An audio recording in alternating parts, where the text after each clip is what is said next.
atenção, você alfartano, alfartana de todo o Brasil e também do estrangeiro que está se preparando para o exame da Ordem dos Advogados do Brasil.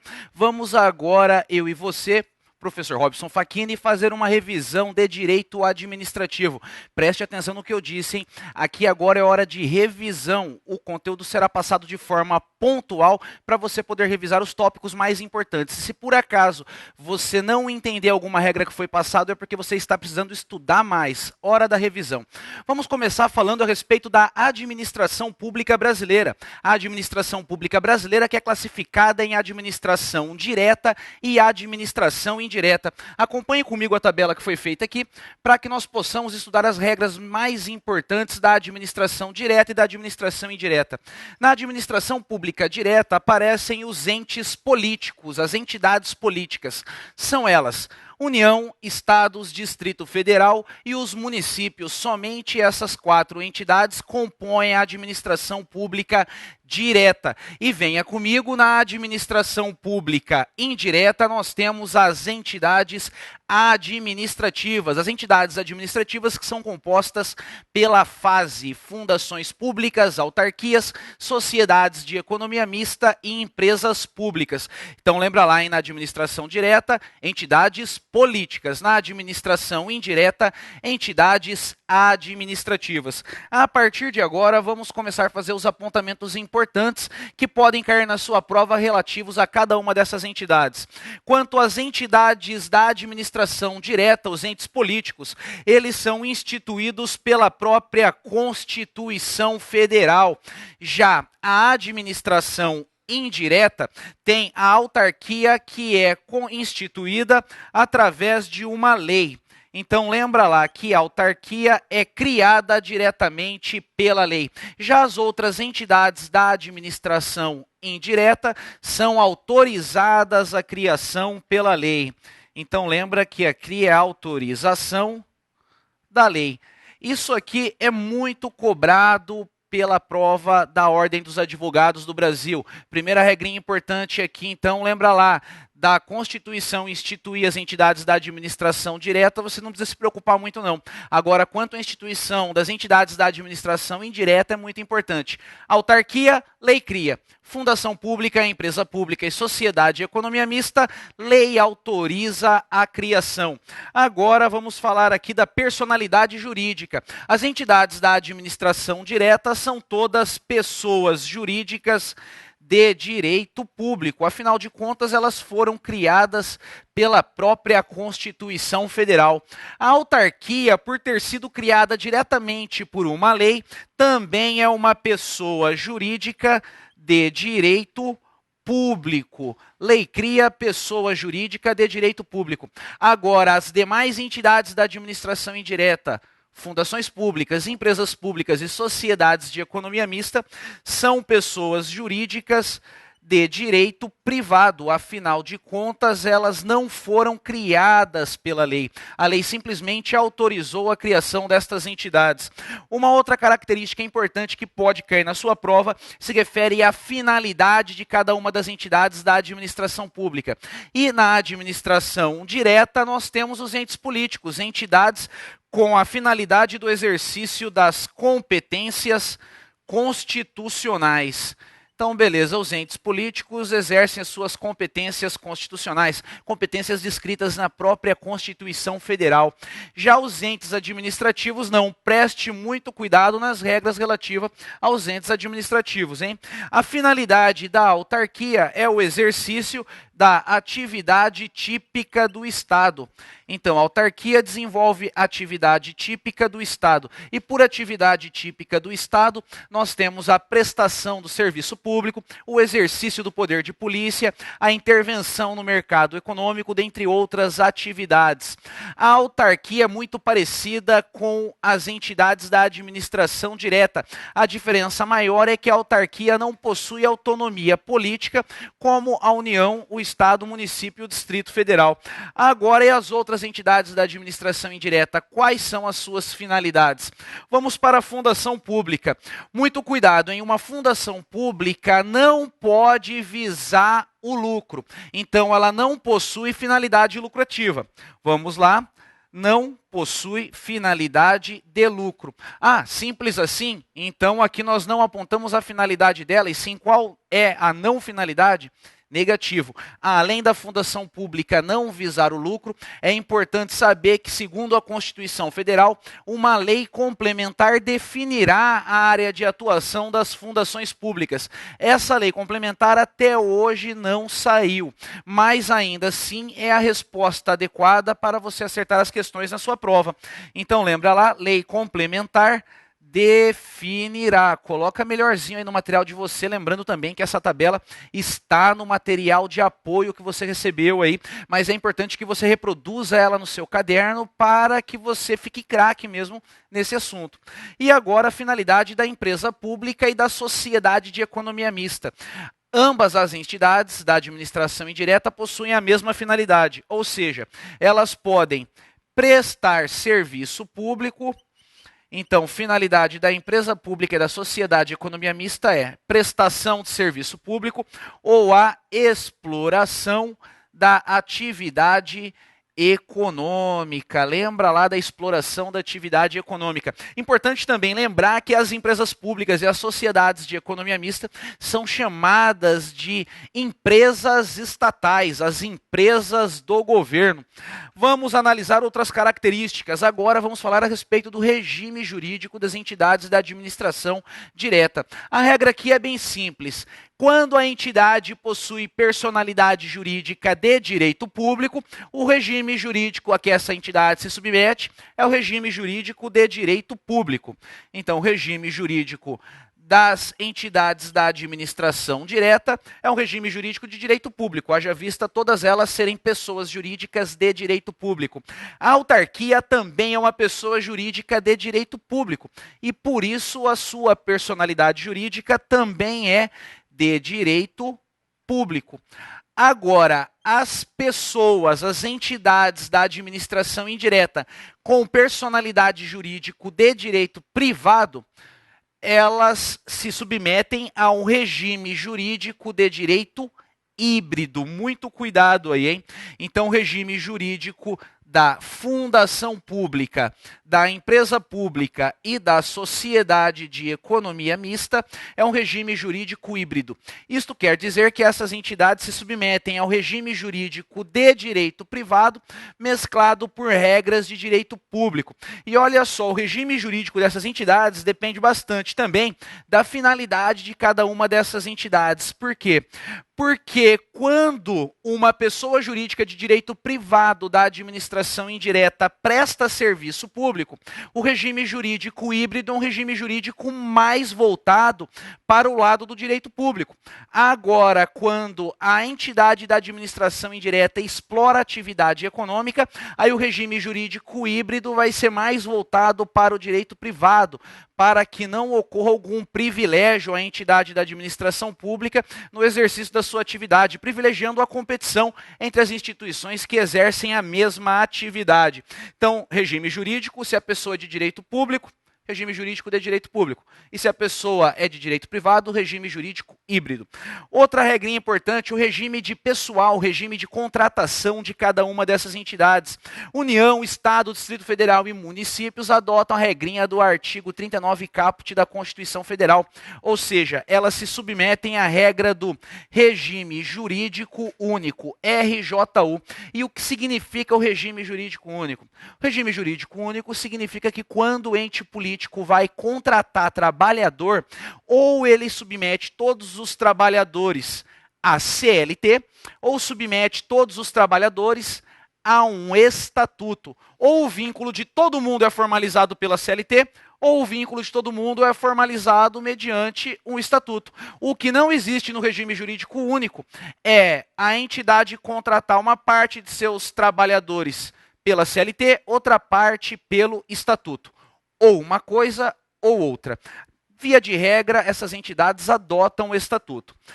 E a autarquia? A autarquia também se submete ao regime jurídico único, da mesma forma. Inclusive, a fundação pública também adota o regime jurídico único.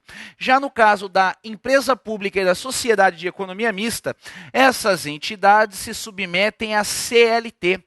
Lembra que devido ao fato do direito privado, devido à finalidade dessas entidades, finalidade de visar o lucro, de explorar a atividade econômica ou prestar serviço público visando o lucro, elas se submetem à CLT para que fique mais compatível com o exercício dessas atividades. E agora a competência para julgamento. Nesse momento aqui eu vou fazer uma observação com você, olha só. Quando a entidade da administração direta, melhor, quando a entidade da administração indireta é federal, aí, via de regra, é a Justiça Federal, com exceção da Sociedade de Economia Mista. Agora, quando a entidade da administração indireta é estadual, municipal ou do Distrito Federal, aí ela se submete ao julgamento da Justiça Estadual. Mas aqui agora, nesse momento, nós vamos ficar com a seguinte situação. Vamos falar sobre a competência da Justiça Federal. Melhor, vamos falar sobre entidades ligadas à justiça, ligada ao Poder Público Federal. Começando aqui, competência para julgamento da União. É da Justiça Federal, é claro. Agora, estados, municípios e o Distrito Federal, competência para julgamento dos processos é da Justiça Estadual. A autarquia federal é julgada pela Justiça Federal. A autarquia estadual, municipal e do Distrito Federal é julgada pela Justiça Estadual. Fundação Pública Federal tem seus processos julgados pela Justiça Federal. Agora, se a Fundação Pública for estadual, municipal ou do Distrito Federal, Justiça Estadual. Empresa pública, mesma coisa. A empresa pública federal tem seus processos julgados pela Justiça Federal. E se ela for estadual, municipal ou do Distrito Federal, Justiça Estadual. Agora, Sociedade de Economia Mista não. A Sociedade de Economia Mista tem os seus processos julgados pela Justiça Estadual, independente da Sociedade de Economia Mista ser federal, estadual, municipal ou do Distrito Federal. Então, quanto à competência para julgamento, vamos notar que somente a Sociedade de Economia Mista é diferente. E bom, eu agora vou te dar uma dica. Aproveita esse quadro, joga mais uma linha nele aí e coloca a regrinha da responsabilidade civil também. A responsabilidade civil, que é um tema que a OAB adora cobrar. E olha só, para entender a responsabilidade civil, você vai jogar uma outra tabelinha e vai preencher ela da seguinte forma. Lembra que quando a pessoa jurídica de direito público adota um regime jurídico de direito público. E por isso, a responsabilidade civil de todas as pessoas jurídicas de direito público da administração pública é do tipo objetiva. Então, você pode colocar uma informação nova aqui, responsabilidade civil da União, Estado, Município, Distrito Federal, objetiva. No caso da autarquia, ela também possui personalidade jurídica de direito público, então a responsabilidade civil da autarquia também é do tipo objetiva. Agora, no caso das fundações públicas, empresas públicas e sociedades de economia mista, muito cuidado. Se essas entidades são prestadoras de serviço público, aí a responsabilidade civil é do tipo objetiva. Agora, se essas entidades forem exploradoras da atividade econômica, aí a responsabilidade civil é do tipo subjetiva, assim como a das empresas privadas. Então, muito cuidado em responsabilidade civil objetiva para as pessoas jurídicas de direito público e também para as pessoas jurídicas de direito privado, prestadoras de serviço público. Agora, vamos pegar e analisar algumas diferenças entre as empresas públicas e as sociedades de economia mista.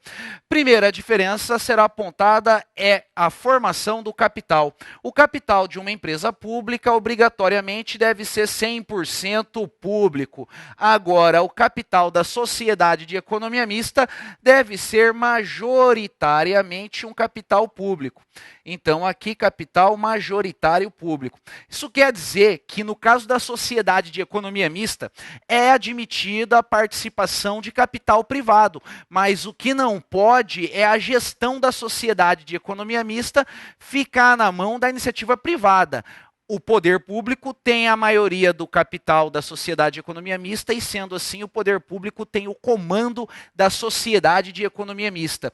Outra característica para diferenciar a empresa pública da sociedade de economia mista é a forma social. A empresa pública admite qualquer forma social. Ela pode ser uma sociedade civil, ela pode ser uma sociedade anônima, tanto faz.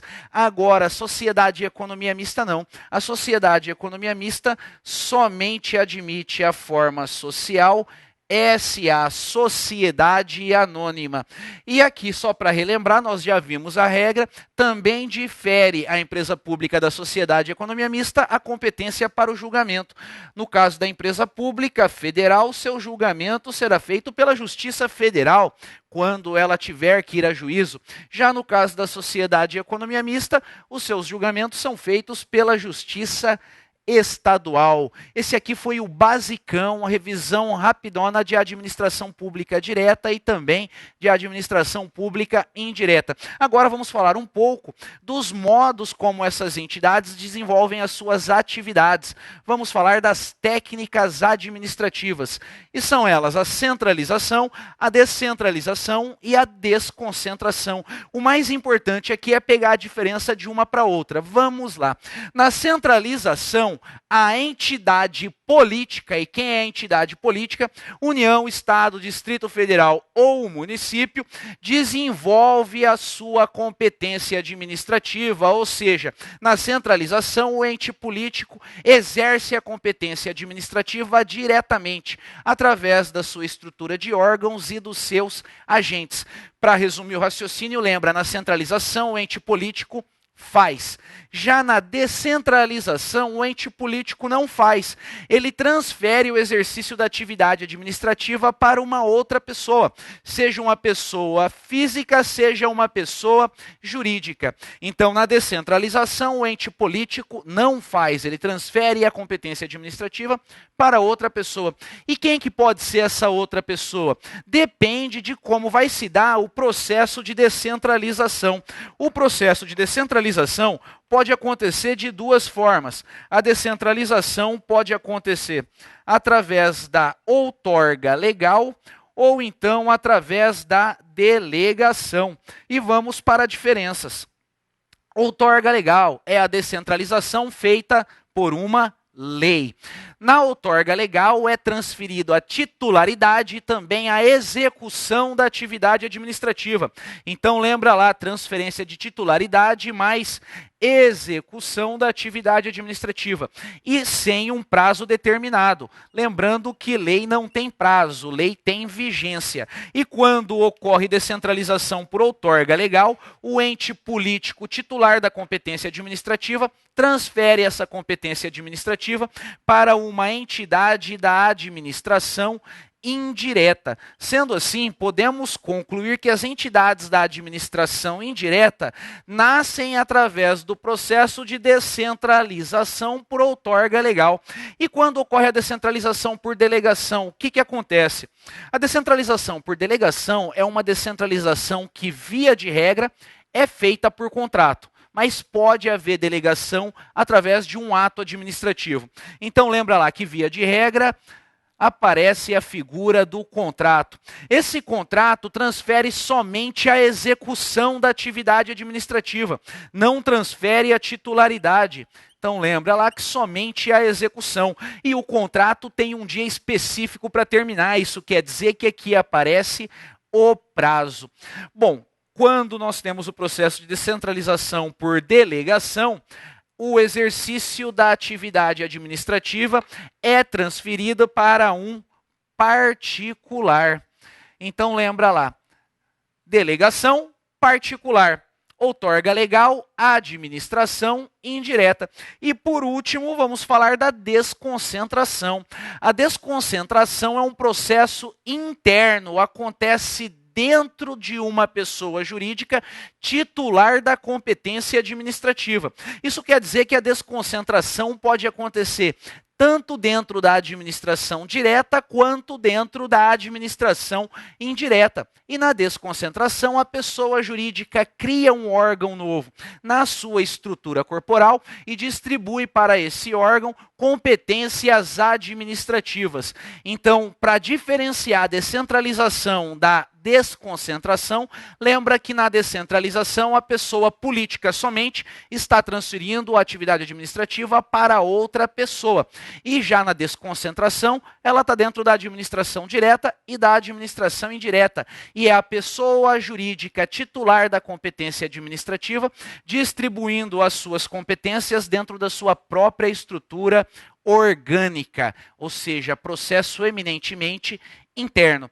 Agora vamos pegar e falar um pouco a respeito dos princípios fundamentais da administração pública. Mas eu não vou falar de todos os princípios fundamentais, não. Vamos falar somente dos princípios fundamentais expressos no caput do artigo 37 da Constituição Federal. Ou seja, vamos falar a respeito do LIMP. Para você relembrar rapidinho, LIMP que significa legalidade, impessoalidade, moralidade, publicidade e eficiência. Agora, na aplicação prática, o que isso significa? O princípio da legalidade determina que a administração pública somente irá fazer o que a lei determina ou o que a lei autoriza. A atuação da administração pública é vinculada à lei. Já o princípio da impessoalidade tem dois desdobramentos dentro do direito administrativo. O princípio da impessoalidade traz a finalidade maior da atuação da administração pública. A finalidade maior da atuação da administração pública é a satisfação do interesse público. Então lembra lá, impessoalidade, finalidade da atuação administrativa, satisfação do interesse público. Sendo assim, é vedada à administração pública privilegiar alguma pessoa, criar alguma discriminação injustificada. Afinal de contas, a administração é impessoal. E em decorrência da impessoalidade, também é vedada a promoção pessoal de agentes públicos ou de qualquer pessoa em decorrência da atuação da administração pública. Lembrando, atuação impessoal. Próximo princípio, o princípio da moralidade. O princípio da moralidade funciona como um complemento ao princípio da legalidade. Afinal de contas, nem tudo que é legal é moral. Não basta o administrador público obedecer à lei. Além de obedecer à lei, o administrador público tem o dever de agir com probidade, de agir com honestidade, com ética, com decoro, com boa fé. E olha só que importante, hein? O princípio da moralidade, que traz o dever de probidade, este dever de probidade não é aplicado somente para os agentes públicos, não. Os particulares que se relacionam com a administração pública também têm que observar o dever de probidade. Isso quer dizer que tanto o agente público quanto o particular que se relaciona com a administração pública pode vir a praticar um ato de improbidade administrativa devido à não observância do princípio da moralidade administrativa. Próximo princípio é o princípio da publicidade.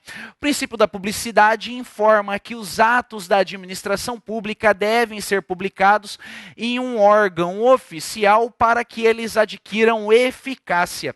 Então, a publicidade é um requisito de eficácia dos atos administrativos. Mas muito cuidado, hein? Essa regrinha não é absoluta, pois ato sigiloso não deve ser publicado. E o que é um ato sigiloso? Ato sigiloso é aquele ato que possa colocar em risco a segurança da sociedade ou do próprio Estado. Então, a regra é a publicação dos atos administrativos, com exceção dos atos sigilosos. Esses vão adquirir eficácia independentemente de publicação, não devem ser publicados. E, por último, o princípio da eficiência. O princípio da eficiência que traz uma preocupação com o custo-benefício da atuação administrativa. Princípio da eficiência que traz o dever de eficiência para os agentes públicos, ou seja, o agente público tem o dever de agir com rapidez, com presteza, com esforço, com rendimento funcional no exercício da função pública. E agora, para finalizar, a última regrinha que eu pretendo passar para vocês se refere aos atos administrativos, mais especificamente ao desfazimento do ato administrativo. Um ato administrativo pode ser desfeito a princípio de duas formas. Vamos falar principalmente da anulação e da revogação. Então, olha só, vamos colocar aqui a anulação e do outro lado a revogação. E o que difere uma hipótese de desfazimento da outra? A anulação recai sobre os atos ilegais. Falou em anulação, falou em um ato ilegal. Já no caso da revogação, não. A revogação recai sobre atos legais. Então aqui aparece um ato legal. Esse ato legal obrigatoriamente é um ato discricionário. Não tem revogação de ato vinculado. Já a anulação, que se dá sobre um ato ilegal, esse ato ilegal pode ser tanto vinculado quanto discricionário. E ainda a revogação decorre de uma apreciação do mérito administrativo, ou seja, da conveniência e da oportunidade. Ainda é importante saber quem pode anular o ato administrativo. E o ato administrativo pode ser anulado tanto pela administração pública que praticou o ato, seja por provocação de um terceiro ou de ofício, ou então pode a anulação ser feita pelo próprio Poder Judiciário. Lembrando que, segundo a Constituição Federal, a lei não exclui da apreciação do Poder Judiciário lesão, ameaça a direito. Então, anulação, a administração pública e o Poder Judiciário. Já a revogação somente pode ser feita pela administração pública. O Poder Judiciário não pode revogar um ato administrativo. Faz essa breve correçãozinha no teu material aí onde está escrito errado, houve um erro de digitação. Peço desculpa para você e agora desejo para você que você estude bastante o restante do material aí e que essa aula tenha somado muito para que você consiga ter revisado vários pontos do direito administrativo e arrebenta na sua prova daqui uma semana, hein?